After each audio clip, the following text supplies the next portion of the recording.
কি মনে হচ্ছে যে এটা কোনো স্টেজে প্রোগ্রাম হচ্ছে? না না, সেরকম কিছু নয়।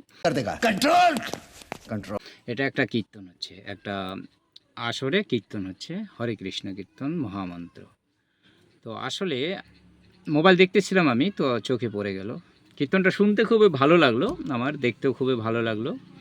তো আমার ঠিক জানা ছিল না যে আমাদের আদি সনাতনী ধর্মে এর যে কীর্তন যে এরকম হয়। তো আমার নতুন করে অভিজ্ঞতা হলো। তো বাকিটা তো সব ইতিহাস। এখন যদি ভালো লেগে থাকে ভিডিওটি, তো লাইক করবেন, শেয়ার দিবেন। এটা সব আপনাদের উপর নির্ভর করে। আমি তো দেখলাম, তাই আপনাদের সবাইকে জানালাম।